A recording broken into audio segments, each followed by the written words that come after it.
Massive, imposing structures cast a shadow over Cherokee Street in St. Louis's historic Benton Park neighborhood. 5 square city blocks are covered with huge red brick factory buildings, a ghostly testament to a once great family business started by a German immigrant in the 1800s. The rise of the House of Lemp and its brewery is a rags-to-riches tale. At its height, the brewery was larger than nearby Anheuser-Busch, had a national reach. And then the tragic fall of the House of Lemp. It's history that deserves to be remembered. Lemp was born in 1793 to Jeanette and Wilhelm Lemp in what is now the German state of Hesse.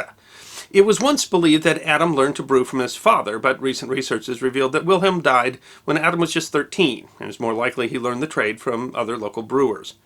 He moved to the town of Eschwege when he was 18, his childhood having been marked by European wars, ranging from the French Revolution to Napoleon.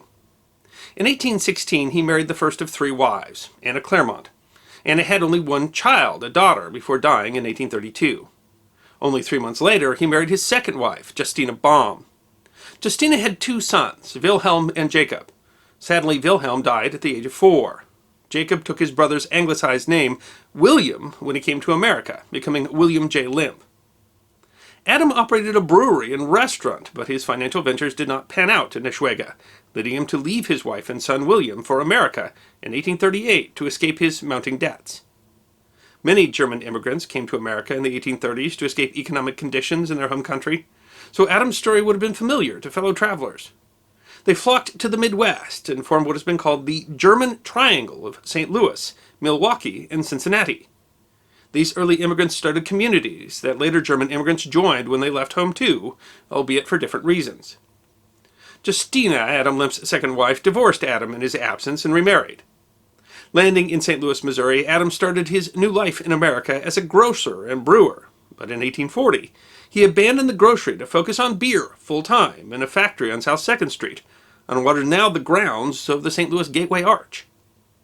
Adam married his third wife, Louise Bauer, in the 1840s. During that time, he produced beer and vinegar, doing business as the Western Brewery, selling the beer in an attached pub. By 1845, he quit making vinegar and focused exclusively on beer.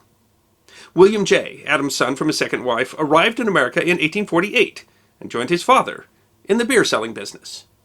It appears that Adam was the first man to brew lager in St. Louis, and in fact, if he was brewing lager in his brewery in 1838, he might have been the first man to brew lager in America. In which way, we know that he was at least among the first men to be brewing German lager in the United States. Lager is lighter than English ales that had been brewed until that time. German immigrants referred to it as liquid bread and happily drank the golden liquid at beer gardens, family-friendly institutions that they also brought to America. Already having a successful brewery on the riverfront, Adam was perfectly positioned to serve the large German population that would migrate to the Midwest in the late 1840s and early 1850s. At the time, what we now think of as Germany did not exist. Instead, it was a collection of German-speaking nation-states. In 1848 was a revolutionary year in Europe. Starting in Italy and spreading to France, German states, and the Austrian Empire, people revolted against monarchies and the upper classes, were accused of being out of touch with the working and middle classes. The unrest resulted from sweeping changes to society caused by technological advances and population growth. Where citizens were once able to survive by selling and trading their wares, factories made mass quantities of those items cheaply and displaced their livelihoods. Europe was a tinderbox as tensions rose. The uprisings failed in German-speaking countries, leading to large waves of German immigration to the United States throughout the 1850s. Unlike the immigrants of the 1830s, who came for improved economic conditions, these immigrants came to escape political persecution and turmoil. Most of those immigrants would settle in the Midwest, transferring the cities as population swelled. The influx can still be observed today, as St. Louis still has a large ethnic German population.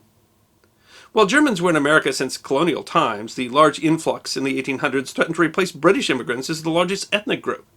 In some cities, Germans became the majority. In a pushback to this large-scale immigration, some Midwestern states attempted to ban the German language in schools. All told, over 5 million Germans came to the United States from 1830 to 1900. Adam Lemp, with his German lagers, catered to these new arrivals. Beer gardens began to open on the outskirts of St. Louis. Thousands enjoyed English Cave and Urig's Cave. Adam opened his own beer garden in a cave under Cherokee Street, likely renting the spot from the city. In 1855, he bought part of the lot. Adam Lemp's cave looked much like traditional German beer gardens, with tables and crowds of families enjoying a leisurely meal and drink in the open air, with the lager chilling beneath the ground. The natural caves under St. Louis were useful to the emerging beer industry because beer could be safely stored where it was cooler. Even the name lager reflects the use of these caves. In German, lager means to store, and early German makers stored the beer in cooling caves during the summer months. Lager did not have to be consumed quickly as a result of the cooling and aging process. Adam Lemp died a very rich man in 1862, and in his will gave his brewery to his son and grandson, providing that if one of them challenged the will, that one would lose his inheritance. William J. Lemp and Charles Braunock formed a partnership that year and decided to use the name William J. Lemp and Company. However, in 1864, William bought Charles out, and the business prospered, with him in charge. Louise was given the then very large sum of $80,000 in her husband's will, as well as an annual allowance. And there was apparently some bad blood between William and his stepmother, because when she died in 1893, the estate was behind one payment in the $1,500 a year allowance that had been provided for in the will. In fact, in 1909, William Lemp Jr. even cut off payments for the upkeep of his grandfather and step-grandmother's graves. In 1864, William fulfilled his father's vision and moved the brewery from its riverfront location to Cherokee Street, near his father's original beer garden cave. The Cherokee Street neighborhood around Lemp Brewery is now known as Antique Row, but at one time was a bustling German neighborhood. Many houses from the time still stand, as well as the buildings that make up the Lemp Brewery complex. William and his wife Julia built a stately brick mansion nearby, lived there with their 8 children. By the late 1800s, Lemp Brewery had secured a dominant position in the American beer industry. Produced over 100,000 barrels a year, William became vice president of the Brewers Association. In 1892, it incorporated as the William J. Lemp Brewing Company, and was the largest brewery in St. Louis. There were 36 in the town at the time, and controlled most of the St. Louis beer market, a position it held until Prohibition. Its signature product, Falstaff, was named after the jovial Shakespearean character. It established a national reach of coast-to-coast distribution by owning a railroad, the Western Cable Railway Company. By the turn of the century, the William J. Lemp Brewing Company had even branched out internationally. In 1897, William's daughter, Hilda, married Gustav Pabst, one of the heirs of the Pabst brewing family. Unfortunately, the happy times for the two giants of the brewing world were not to last. William's son, Frederick, died from a heart attack at age 28 in 1901. And William began a deep mourning from which he could not recover. The story goes that he began walking to work using the cave system and tunnels between the house and the brewery complex a few blocks away. In 1904, his friend and his daughter's father-in-law, Frederick Pabst, died. A month later, William excused himself from the breakfast table, went to his bedroom, and killed himself. He was the first of a number of Lemp family members to die by suicide. William's oldest son, Billy, took over the family business with his wife Lillian, a St. Louis socialite known as the Lavender Lady because she had a purple horse-drawn carriage and an endless supply of purple dresses to match. Refrigeration replaced the caves for cooling, and Billy opened a private theater and pool in the caves. He held lavish parties there until Lillian sued him for divorce in 1909. During a nasty trial, both sides aired their dirty laundry, largely because they both wanted custody of their son. Lillian claimed her husband was a drunk and had affairs. Billy said his wife drank and smoked in public. The divorce was granted and Lillian got custody. Billy later built a country home along the Merrimack River and remarried in 1915. Billy's youngest sister, Elsa, similarly suffered in her marital life. She married Thomas Wright, president of the Moore Jones Brass and Metal Company in 1910. They divorced in 1919 but remarried in 1920. Neighbors heard their screaming matches, and in 1920 she was found shot in her bed. Her husband claimed it was suicide, although friends said that she wasn't melancholy.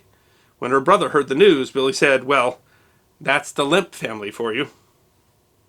The temperance movement grew throughout this time period, and there is an argument that it was fueled in part by anti-German sentiment. Before the German immigration of the 1800s, alcohol consumption in America consisted of English ales, ciders, wine, and whiskey. Germans brought with them the beer culture of their home country, where it was consumed outdoors in beer gardens. The side effect of this consumption outdoors, public drunkenness, shocked the sensibilities of some native-born Americans. While the beer industry tried to brand beer as the drink of moderation, It failed in stopping the temperance movement, in large part because of the strong German identity of the beer industry and nativist and anti-German sentiments stirred by the First World War. In 1920, the 18th Amendment banned alcohol, and the Volstead Act later included beer as one of the banned beverages, which at the time was the sixth largest industry in the United States. Prohibition came, and the Lemp Brewery was not prepared because Billy was never as interested in the business of the brewery than in the lifestyle that it gave him. They tried to come up with alternatives such as Serva, a non-intoxicating malt beverage, but unable to turn a profit, Billy abruptly closed the brewery, giving the employees no notice. He auctioned off the brewery for 8 cents on the dollar to International Shoe Company, which paid only $588,000, a small fraction of the brewery's estimated worth of $7 million. From 1922 to 1992, the brewery was a warehouse for International Shoe. At the same time as the sale of the brewery, Griesedek Beverage, a crosstown rival, bought the Falstaff beer trademark and renamed itself the Falstaff Corporation. Falstaff closed in 1990, and Pabst began selling Falstaff under a license, but discontinued that in 2005. 2 years later, in 1922, Billy repeated his father's last moments, excusing himself from the breakfast table, going to his office, and killing himself. While Billy's actions were drastic, the closing of the family business was a fate that many German breweries faced during Prohibition. When it ended in 1933, there was a fraction of the once dominant industry remaining. In 1929, Billy's brother Charles moved into the Lemp Mansion and lived there for 20 years. By 1949, he was a recluse. 70 years ago, in May, he killed himself. The story goes that he killed his dog first and left a note instructing his family to blame no one but himself. He requested to be cremated and was buried in secret.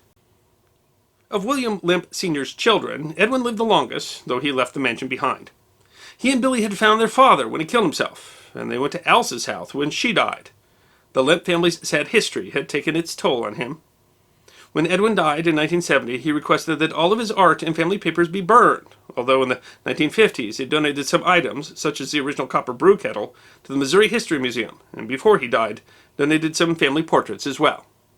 The Lemp Mansion now houses a fine restaurant, a dinner theater, and a bed and breakfast where visitors can go spend the night, half expecting to meet ghosts of the Lemp family. The Lemp Brewery complex is still there, mostly abandoned, but there have been some efforts at redevelopment. And Brewing has returned to Cherokee Street in the name of Earthbound Beer, a local craft brewery. But going down to Cherokee Street and wandering by those massive red brick buildings and the huge tower that still says Lemp on it is, well, it's a haunting experience. Where there's now a quiet neighborhood, there was once a bustling community, a busy factory, and one of the most successful breweries in the nation. In a very real sense, the Lemp family and the buildings that remain are a ghostly reminder of a compelling story, of success, of glory, and of heartache in America's past. I hope you enjoyed this episode of The History Guy, short snippets of forgotten history between 10 and 15 minutes long. And if you did enjoy, please go ahead and click that thumbs up button. If you have any questions or comments or suggestions for future episodes, please write those in the comment section. I will be happy to personally respond. Be sure to follow The History Guy on Facebook, Instagram, Twitter, and check out our merchandise on teespring.com. And if you'd like more episodes on forgotten history, all you need to do is subscribe.